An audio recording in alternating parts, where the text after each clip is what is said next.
नमस्कार, प्रणाम। मैं हूं अभिषेक। आज जिस विषय पर मैं बोलने जा रहा हूं, इससे संबंधित जब भी मैंने इस विषय पर अपने विचार रखे हैं तो बहुत सारी गालियां पड़ी हैं, बहुत सारी कंट्रोवर्सीज़ हुई हैं, कई लोगों से मनमुटाव भी हुए हैं। लेकिन आज जो विषय है वो एग्जैक्टली वो नहीं है, धर्म या राजनीति से संबंध नहीं है उसका।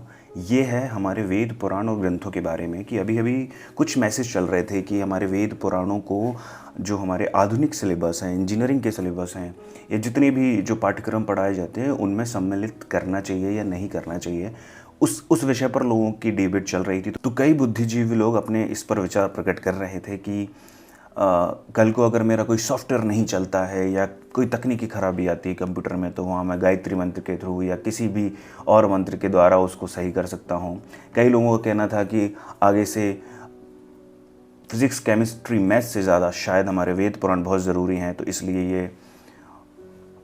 इसलिए ये हमारे आधुनिक पाठ्यक्रम में इंट्रोड्यूस किए जा रहे हैं। ये कटाक्ष किए जा रहे थे, ये अपमान किया जा रहा था हमारे वेद और पुराण का। जो लोग बोल रहे हैं, जो बुद्धिजीवी जितने लोग ये कमेंट करते हैं या सोशल मीडिया पर ये इस तरह के विचार प्रकट करते हैं, कटाक्ष करते हैं अपनी संस्कृति पर, अपने वेदों पर, अपने पुराण पर, अपने ग्रंथों पर, मैं उनसे पूछना चाहता हूँ कि आपको पता है कि हमारे वेद पुराण ग्रंथों में क्या लिखा गया है? क्या आपको पता है कि जो सरकार बात कर रही है वो किस चीज़ के बारे में बात कर रही है? क्या आप जानते हैं तर्क शास्त्र में क्या लिखा हुआ है? क्या आपको मालूम है भारत का प्राचीन शिल्प विज्ञान कैसा था, रसायन विज्ञान कैसा था?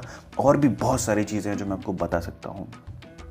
क्या तो आपको मालूम है ये बात? नहीं मालूम होगी, क्योंकि हमारे भारत का इतिहास, हमारी सनातन संस्कृति, हमारा सनातन धर्म और उससे जुड़े वेद पुराण ग्रंथ इतने पुराने हैं जब किसी दूसरे देश का संस्कृति का अस्तित्व भी नहीं था, इंटरनेट भी नहीं था। कई चीज़ें आपको इंटरनेट पे नहीं मिलेंगी क्योंकि ये इंटरनेट से कई सालों पुरानी है।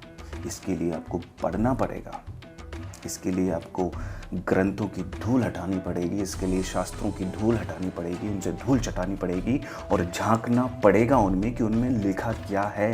समस्या यही रही है। अब सवाल आता है कि अगर हमारे ग्रंथ, हमारे पुराण, हमारा विज्ञान इतना उच्च स्तरीय है तो हम इतने पीछे कैसे रह गए? इसके बारे में दुनिया क्यों नहीं जानती? इसका उत्तर मेरी समझ में यही है कि हमारे देश कई समय से उलझता रहा है भारी आक्रांताओं के आक्रमण से। हमारे देश के राजा, हमारे देश के सम्राट, हमारे देश के स्कॉलर जो हुआ करते थे, जिन्हें ये ज्ञान हम तक पहुंचाना चाहिए था पीढ़ी दर पीढ़ी, वो क्यों नहीं हुआ? क्योंकि हमारा देश, हमारी संस्कृति, हमारे राजा, हमारे सम्राट उलझे रहे भारी आक्रांताओं के आक्रमणों से। वो बचाते रहे कभी देश को, कभी संस्कृति को। धीरे धीरे इन आक्रमणों ने भारत को कमज़ोर किया अंदर से, और हम हारे बाहर के लोगों की वजह से नहीं थे, अंदर के लोगों की वजह से थे, क्योंकि हम उस समय एकजुट नहीं थे। जब हम एकजुट थे, हमने अच्छे अच्छे राजाओं को पछाड़ा। चाहिए और पढ़िए, अगर सोहेल देव के बारे में आप जानते हो तो जाइए और उन्हें पढ़िए, आपको समझ में आएगा कि भारत क्या था पहले, और उसके बाद ही भारत के टुकड़े होना चालू हुए, धीरे धीरे विभाजन चालू हुआ, क्योंकि उसके बाद हमने अपनी एकता को खो दिया। और आज भी वही हो रहा है। हम अपने बारे में जानते ही नहीं। आप कमेंट करते हो, कुछ भी लिखते हो, उससे पहले आप सोचते हो कि मैं जो लिख रहा हूँ हमारी संस्कृति के बारे में या किसी भी वेद पुराण या किसी के भी बारे में, आप उससे पहले पढ़ते हो कि आप क्या लिख रहे हो, किसके बारे में लिख रहे हो। ये जानना ज़रूरी नहीं समझते। शायद जानते तो इस तरह के कमेंट कभी नहीं करते, इस तरह की टिप्पणियाँ आप शायद कभी नहीं करते। अब इन सब की बात चल रही है तो एक बात, एक किस्सा मुझे याद आया कि आपको मालूम है कि एक पिता ने अपने बच्चे के लिए, अपने उस बच्चे के लिए जो गणित के सूत्र याद करने में असमर्थ था, उसे गणित के सूत्र याद नहीं हो रहे थे, तो उस पिता ने ये जांचा और ये परखा कि वो उन चीज़ों को बहुत जल्दी पकड़ लेता है जो संगीत में या कविता में कही गई हैं। उसने एक ऐसे गणित की रचना कर दी जो कविता में है, संगीतमय है, काव्यमय है। आप सोच सकते हैं, एक पिता ने ऐसे गणित की रचना कर दी। ऐसे महान लोगों से, ऐसे महान विभूतियों से हमारा साहित्य, हमारे शास्त्र भरे पड़े हुए हैं। ज़रूरत है उन्हें जानने की, ज़रूरत है उनमें झांकने की। उनको हमारे शास्त्र, हमारे पुराण, हमारे वेद अगरबत्ती और दिया दिखाने के लिए नहीं हैं, पढ़ने के लिए हैं।